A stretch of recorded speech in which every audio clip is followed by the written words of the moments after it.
Hi, and welcome to the ADHD Friendly podcast.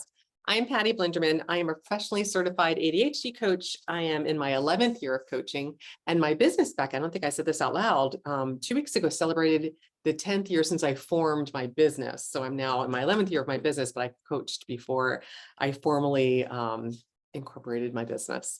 So that's a little background there. I'm starting today, episode 84, where I'm going to be talking about weekly planning. But before I dive into how to support yourself to just start weekly planning, if this is something I know it's really hard and can be really challenging, I'm going to give you step by step with examples. So be ready. We're going to do this. We're going to do it together. Woo. I literally thought about this, how to try to make this as easy as possible. But I'm going to start, as I always do, with a celebration and an update on the YouTube giveaway that I was doing, that I announced I would announce the winner in episode 84. Then I'm going to share an ADHD friendly tool. And then my topic for the week is weekly planning. And then I'm going to, as always, at the end of the episode, highlight what's coming up in next week's episode of ADHD Friendly. So I'm going to start with a celebration related to the YouTube giveaway. Get away from it. That's what it felt like. It didn't go as I envisioned. What I've actually learned in the 10 plus years that I had my business, that's kind of par for the course. Things never quite go the way that I plan them or the way I envision them going. They always have a slightly different or completely different outcome from what I was thinking. So we only got a couple of comments on YouTube, and this was a YouTube giveaway. So to qualify, you needed to post as a subscriber in the YouTube channel for my podcast, which is ADHD Friendly Podcast on YouTube. And I apologize if I wasn't super clear about that. I know depending on how you're consuming this, if you're listening to it, you may not even realize I have a YouTube channel, and that's what the giveaway is for. I'm trying to increase my reach on YouTube because I know so many people with ADHD are very visual. And so I record this audibly because I want to be ADHD friendly, but I also do a video of the same episode, and that's always posted at the same time every Friday on YouTube. So it's a YouTube only giveaway. So I'm going to extend the giveaway because I only had 2 comments posted and on YouTube, and one of them was out of the country, so didn't qualify for the drawing. And the other was my sister. Hey, Chris, love you. But I didn't explicitly say this, is exempt from friends and family, but it feels a little, I was like, oh, so I'll give you, more than happy to give you the books when you're here later this month. But I'm going to regroup and come back with the giveaway because I really want to be able to follow through as intended, and that's to increase my reach on YouTube and award the giveaway prize of the 2 books to somebody that is following my podcast as a subscriber on YouTube that posts in the comments. So same 2 books will be qualifying for the giveaway. I'm just going to regroup and try to figure out how to offer that. So stay tuned. It'll be in a episode coming up pretty soon here, because I do want to get that experience checked off so I can kind of learn from it, as I already have. And that's part of my celebration. I'm learning from it and moving forward. I have a second celebration, which was my main celebration today, and it's related to Luzianne Tea. If you've not heard of Luzianne Tea, Becca, have you heard of Luzianne Tea? I'm recording with Becca here again for energy. No, ma'am. Well, this is I believe it's from the South. I'm not sure. I never heard of it until I moved to North Carolina, but having lived in North Carolina since 1992 until I moved to Chicago a few years ago, I'm a big Luzianne tea girl, and I drink only water, hot tea, coffee, and iced tea. And so I've been making my own iced tea at home for decades, and Luzianne is my go-to tea. It just makes the best tea, in my opinion. So since I moved to Illinois, I've needed to buy this on Amazon, and I just, about every 6 months I go on and I buy. They sell 6 of these boxes, always for around $13, which is a really good deal. 6 24 tea bag, family size tea bags, 6 boxes of these for $13, including shipping to my door. Doesn't get better than that. I mean, that's just so good. went to order it a couple of days ago, same exact thing, used the same link. Guess how much it is now, Becca? How much? Same 6 boxes, same exact order. When I went to reorder, that went from $13 to currently $25.68. Oh my. Almost exactly double Yeah. what the original price was. And that, I wasn't sure what the original price was. I just thought, that seems high. That's tea. That seems like it's really high. So I went back to the original order and saw it really has almost doubled in the last 6 months. Now I've heard from my guy, Clark Howard, which you guys know, if you follow me, that he was one of my ADHD friendly things for 2022.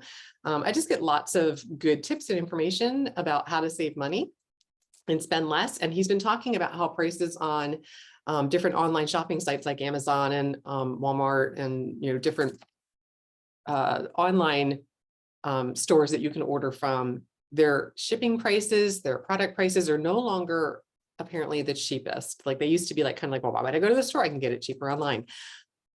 I'm here to tell you, this is like my first, I've seen a couple of other things higher, but this is like my first, like, I am not doing that. But I didn't quite know what I was going to do. So my celebration is I found out that they now sell this here in Illinois. Nice. So I stopped on the way back from an appointment this morning just to see if they might have it. And I bought this at my local store, $2.19. Hey now. So yay.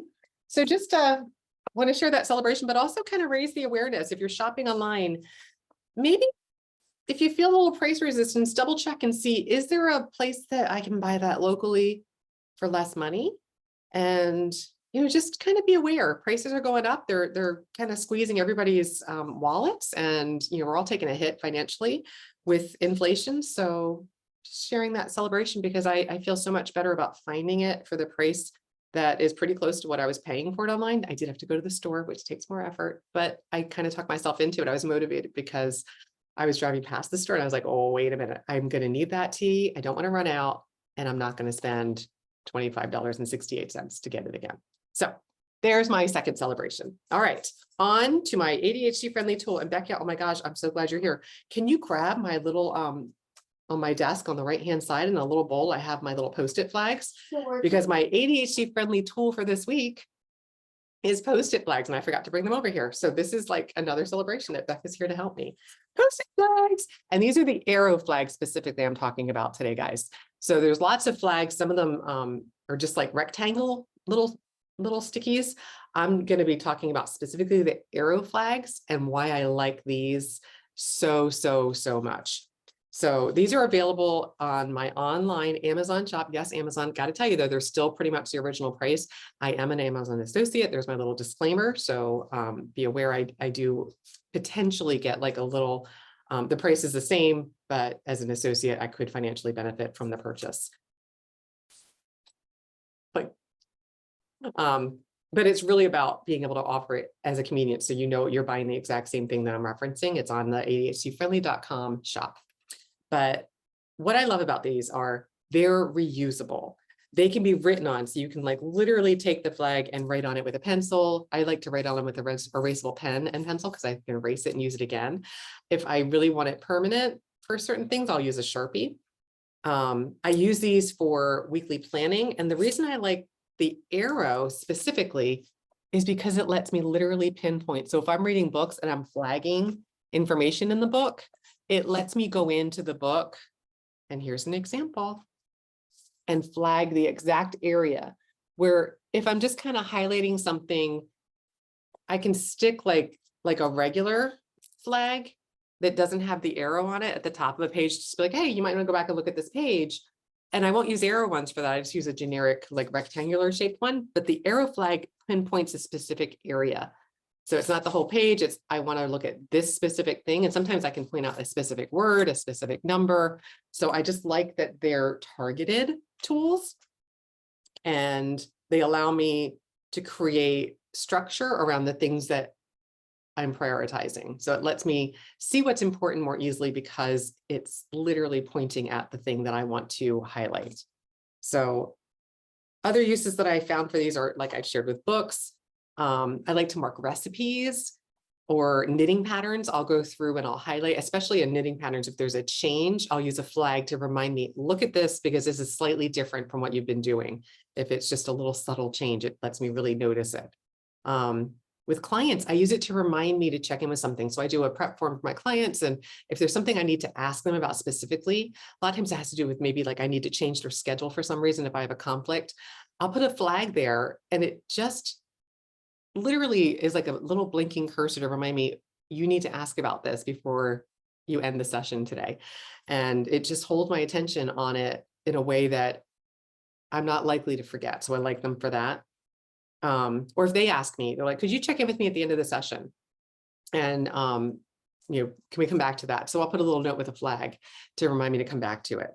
I also could sometimes use color. So for example, I might use green flags to kind of mark things, like I use them for my daily walk, because I see green as kind of being energy or kind of go for priority. I also have students, if they have to read textbooks that are very heavy in text. Now, this is not a good example with this book because there's lots of pictures, but I'm going to find a page that has more words. If it's just kind of dense and they're really resistant to starting to read that chapter, what I might do is say, okay, so how would it feel if you asked yourself to start here, but then you could stop reading here? Or if your plan was to read, but just read down to the end of this page. When you get to the flag, you're done. If we can see where done is, we can often start more easily. So flags can be a great way to support yourself to see what you're asking your brain to focus on so you can navigate that instead of that, oh, there's no end in sight. Yeah, the end is in sight because you flagged it. And again, these are available in ADHD Friendly shop if you want to check out the specific ones that I'm highlighting here. Get it? Highlighting with flags. Okay. On to the topic for this week. And that is weekly planning. So I'm going to break down a weekly planning process step by step, because what I noticed was I didn't have a weekly planning process until I took Mary D. Sklar's Seeing My Time facilitator training.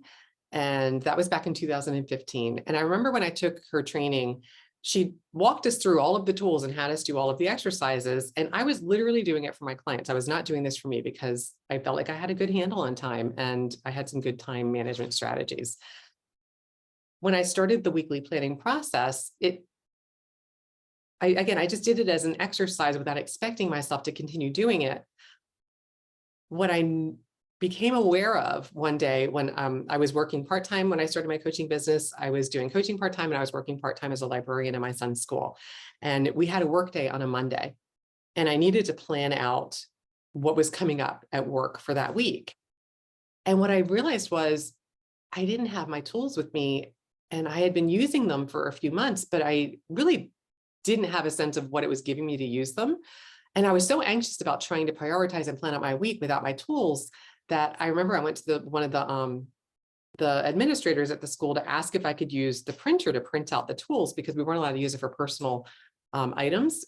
But I just needed, like I was doing it to benefit myself at work. And they were like, of course you can do that. And so I printed out the blank planning sheets. And once I could see everything and I had a way to follow through with the structure of the weekly planning, I felt so calm and so pinned down. As I always think of it as being untethered when I don't have my tools, and the tools just pin the things down that I'm trying to get done, and they help me to see how I'm going to do it. And that experience was so visceral. It was so strong. I've been connected to weekly planning ever since, and I'm a huge fan of it. And I always want to highlight the benefits of it, because what I know about our brain wiring is if we're not connected to what we get from doing it, why are we going to do it? So what I'm encouraging you today is to explore with me playing with a weekly planning habit, just trying it out, maybe just taking one piece of it to see what do you get from doing it, because that awareness is what will pull you into doing it more often. Because why would we do something if we're not aware of what we're going to get from it? So I just wanted to share that story because I totally get it. I honestly didn't think I needed it. And it was only through that real extreme discomfort. I was feeling so much stress, not having a sense of how to plan out my week and how to see my priorities and what time I had to meet them, that once I did it, it was just such a change that I just thought, gosh, I need to do this all the time. And I pretty much do. So what I learned was without concrete, external, and visual tools, our executive function skills are working harder. Because remember, time management, planning, and prioritizing are executive functioning skills. And they're often negatively impacted with ADHD brain wiring. So if what we're trying to do is beyond the scope of your executive functioning skills, you're going to be stressed. And what weekly planning does is it lowers your stress level because you can see the time you have and what you can and cannot do within it. It can be uncomfortable to see how much less time you think you might think, oh, I've got all the time in the world. And then when you pin it down, it's like, I don't have all that time.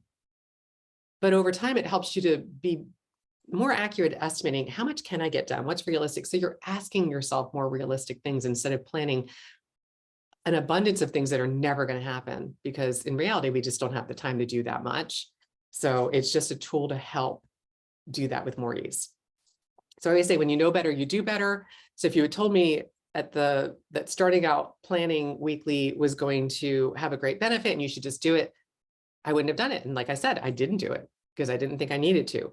But when we experience it for ourselves, it really is growing our own awareness of what we need to support ourselves to manage time with success. So I'm going to invite you to pause this recording and get a few supplies if you want to plan along with me. So you might want to grab your calendar, definitely. If you have a calendar, whether it's online, physical, grab whatever you're using for a calendar. Grab a to-do list if you have anything, or just a blank sheet of paper to start a to-do list. Pens, papers, flags if you have them. Just pause this and grab a few supplies to plan with me, because we're going to plan together. All right, if you pause this, welcome back. You did it, it's all good. We're continuing on. So I'm going to start with step one. Step one, we're going to just dump out everything that you're trying to get done this week, not the rest of your life, not for the rest of the month, just this week. So I want you to take your to-do list and just highlight the ones that you're trying to focus on this week. If you don't have them already on a list, go ahead and take a piece of paper and write down, what are you trying to get done this week? What are the priorities for this week? If this week is too big, if I'm stretching your time horizon beyond what feels comfortable, maybe just start with what you need to get done today and tomorrow. Let's stretch beyond today to at least 2 days. But if you can, let's look at the whole week. So you're going to write down tasks, maybe exercise, errands you need to run, maybe cleaning tasks you need to get done. If you need to grocery shop or meal plan, whatever you need to get done this week, make appointments, any phone calls you need to make, get them on your list. And then if there are things, I always start, because this is a weekly process for me, I also look at what didn't get done last week that I need to then prioritize for this week. Now, there's a difference between what didn't get done last week that doesn't really need to get done ever, doesn't have a set time, I would just like to get it done, and what actually needs to get done this week. So in this list, we're really only focusing on what has to happen this week. You can include things that would be lovely to get finished, but we're not going to be focusing on those unless you have abundance of time to fit those in as well. We're focusing on what has to happen this week. So these are the priorities. Okay. Once you have your tasks, I'm going to share my task list. I have examples for all these. So again, if you're listening to this, I invite you to check out my YouTube channel, ADHD Friendly podcast. I made a list of all the things I need to get done this week, and I did time circles to estimate. This is just something I do, so I have a sense of how long do I think it's going to take to me to do the different tasks. Not required, but it's very helpful. So I just want to share that's how I do my task list. Okay. Step 2, on a physical weekly planner. So whether you have a weekly planning sheet like I have, or you just take your piece of paper and you section it off Monday through Sunday, draw little lines. We do not need fancy tools. You don't need to go buy anything. If you have a sheet of paper and a pen, you can make a weekly planner. So whatever you're working from, grab your weekly planner and fill in all of your scheduled appointments. So these are things like work time, anything scheduled that requires your presence, that time is occupied and spoken for. So I've done that here. I'm holding it up. You can see the arrow down just indicates that time is taken. That window of time is blocked. Okay, so that's my hard appointment times. That's step 1. Fill in your work schedule. If you're at work from 9 to 5, that time is gone. You're not doing other things during that time unless you get a break, and we're going to plan around the break. Okay, make sense? Becca, am I confusing you at all? Nope, not at all. All right. Step 3 is to identify your open little pockets of time around the schedule. So I literally took this, copied it, and now I did it in pink because you guys know I've shared before, I'm very visual. The color helps me to see where are my windows. I do little brackets because that just works for my brain. I have clients that highlight the entire box so they can see it. I have clients that use little Post-its to go in here to kind of mark the time and write on. Do what works for you. I just do little brackets so my eye can easily process this. And then I did green for the weekends. This is my favorite thing in the world, guys, is a wide open weekend with nothing that I have to go to. Stinking love it. It's the best thing. Okay, so the purple shows where I have free time. And then I typically write on work days when I'm done. It helps, again, just like in the book where I showed you, I flag when I'm working with students, like what's your goal to read to today? You can always read more, but your brain can stop at that point. I like to know when I'm done for the day. So I write done at the end of the day. And then up here, you'll see, again, I counted up. Here I have a 2-hour block. I have no other free time that day. The purple is the free time during work time. The green brackets, guys, is my free time when I'm done with work. So I think of that separately. That's like my green is for like fun and play time where I don't have to do work tasks. I really try to get things done during the workday because what I've noticed works for me is when I'm done, I'm done. When I'm finished, I can just do my fun things. I don't have to do any chores, if you will. That just works for me. So I'm working with what works for my brain. I'm just sharing it here for you to explore what works for you. So I have represented up on top in time circles how much time I have each day to fill in some tasks. That just helps me in my planning. It's an extra step. You don't need to do that. But if you're looking at this and wondering, what has she got those circles up there for? That's what they are. And I draw a line separating them. So it shows I don't have a block here. I have a half hour and then I have a client. I have a half hour and then I have a client where I have a full hour by itself. And then I have 2 hours here. There's certain tasks I need more than an hour to dive into. So if that's true, I look, what days do I have a bigger block of time that I can dive into that with more ease? I will resist it if it requires my brain to really focus and I only have an hour or 40 minutes, or it's not going to happen. Like by the time my brain gets involved in it, I'm going to have to pull back out and stop. And that's going to be really frustrating for me. Like cognitive flexibility is not my strongest thing. And so I try to work with that as much as I can. So I'm not frustrating myself. So again, just blocking the open time I have on my schedule is the next step. Okay, step 4. This is where we're going to bring in the Post-it flags. Becca, I'm like literally showing my tool in action. So the Post-it flags I use personally to go ahead and identify where I'm going to exercise. So the green is all of my walk times. I personally, like when I'm doing this step of my planning, I even look at the calendar to see, for example, on Thursday this week, it was forecasted to rain. And so I have it planned in the morning, but if that doesn't work, I identified a second time. If I might need a second alternative time, I go ahead and identify it to make it easier for me to make sure I get that checked off. And then I have a couple of lessons I'm doing on Mondays and Fridays. So I block the time for that. So I'm already kind of aware I need to focus on those in the morning when my brain is more able to take in more information. And then I have a little prompt here to take my medication at lunch. That's something I do on Mondays because my afternoons, I work with Becca, and on Mondays and afternoons are harder for my brain to be activated. So I always have a prompt if I need to do something to help my brain and how well I remember to do that, because it's not something I do every single day, but I have to be mindful when I need it, that I remember that I need it. And then I always flag when I'm going to do my weekly planning. I've started doing it on Fridays. I shared that recently in a podcast. It's really working nicely for me when I can get it done. I thoroughly enjoy knowing what's coming up the following week. And then it even creates urgency if there is something I have to do over the weekend. If I can see, like, there's no way I can get all that done next week. Maybe there's a little thing I can chip away at it Saturday morning and then still have the rest of the weekend. It just helps me to see it. So I'm enjoying the Friday. I tend to plan right before I'm done, whatever time I'm finishing that day. So I flag. Again, that's just something I do. I can move these around if I need to, which is another thing I love about them. So I can't walk here. I can see it and move it down to see, oh, where else could I walk? Well, I hate to walk later, but if I have to, I can move it down here. I love flags for their flexibility. All right. Any questions, Becca? Does that feel like that's pretty self-explanatory so far? All right. Very much so. All right. On to step number 5. And guys, again, I apologize. I haven't said this after each step. Pause the recording if you're doing the steps with me. Do the step before you move on and just try it out and see what you like or don't like.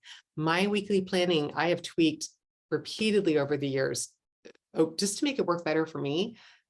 It's really just a chance for you to explore what do you like or not like about the process I'm outlining, make it work for you. If you try to take my exact system, it's likely not going to work. I can almost guarantee it's not going to work for you. But there's pieces of it that might work for you and other pieces you might want to let go of. All right, step 5, using a to-do list to identify tasks that you can do when you can do them. So now we're going back to your to-do list that you made in step 1, but we're going to plug them in to the times that you identified you have available in step 5. So step 5 is go ahead and plug in those things where you have those open spaces. And like I said, I'm not doing the green ones. Those are my free time. That's when I'm very motivated to get things done during the day because that's kind of my reward time. It's very sparkly for me. And I just go through my list and I check them off as I go through them. I kind of write little days of the week over here where I think it's going to fit in. And I just notice as I put them in how it feels. That's step 6. I'm jumping ahead to step 6. Once I have everything in there, I notice, how does it feel? This looks very busy to me, very cluttered. Everything fits, everything is in there. I have time for everything, but it's a little busy. So I don't let myself do more than 3 things a day. I just focus on no more than 3, identify where, and then because the week view is so busy, I then transfer, I'm going to take Monday from this to a daily plan. This is much more spacious for me. I can navigate this with ease because it's so simple. I got my 3 things listed here. I've written them in where I can fit them. It's so much easier for my brain to process this. Yeah. I have the week plan. I can go back to the week plan. I can see the rest of the week, what I've planned and what's coming up. But I got this when I have it on a sheet that works for me. If I tried to use the weekly plan, I got to tell you visually, this would shut my brain down. Can't do it. This works for you. Great. I have some clients that will do this and they'll just fold it and only look at Monday. They don't want to rewrite it. They just want to, work one day at a time. Do you, right? Do what works for you. I personally need the space. I like having more, take notes just to kind of note what's going on and make adjustments. But notice what works for you and lean into that because that's where you're going to succeed. See, Becca, that happened last time. The lights went a little crazy. Ooh, I know. there. So I'm just going to recap quickly. If you followed the weekly process with me, I really encourage you to reach out, post in the comments. Let me know how it worked for you. I'm very curious to hear what your experience is trying out the 7 steps I outlined in starting your own weekly planning habit. So let's recap. At the top of the episode, I shared my celebration with my Luzianne Tea. Got lots of it on board now, and now I know I can buy it locally. So that's a big win. And then I will come back and update the YouTube giveaway in a future episode. So be on the lookout for that. Then I shared my ADHD friendly tool, my Post-it flag arrows, the arrow flags. So specifically the arrow flags, again, available on ADHDfriendly.com. If you want to check out that shop, my ADHDfriendly.com shop has those and tons of tools to support executive functioning and leveling the playing field for ADHD brains. And then I went into the 7-step process. I have a lot of visuals to support in getting you started in your weekly planning process. Took it step by step. Again, replay, pause the video, do the steps, notice what comes up for you as you're planning, post any questions you have. If there's a part that I do this a lot, guys. So if there's something that you're like, wait a minute, how did you get from here to here? Ask, I'm happy to answer it. So post your questions, post what you notice, and hopefully post your successes in your weekly planning. And next week, guys, I'm going to be talking about planning your summer. I can't believe we're talking about planning summer, but we are. So I'm going to help you identify your priorities, whether you're traveling or things you want to read, projects at home, schedule for the kiddos. How do you start planning your summer so that a lot of unstructured time, summer is, kind of has a different feel to it. How do you approach it so that you're coming into summer with a plan and hopefully exiting summer with a lot of successes? That's it for this episode. Remember, take what works for you and leave behind what doesn't. Love to have you subscribe, share it with a friend if there's something in here that you think would be helpful for someone. That's how we do have, that's how we find new people to follow our podcast and benefit from the information shared. And if you haven't started your ADHD Friendly Owner's Manual, again, I invite you to check out my website, ADHDfriendly.com. Tons of resources on there to get you started capturing what works for you so you can level the playing field for your brain. Until next time, tally ho.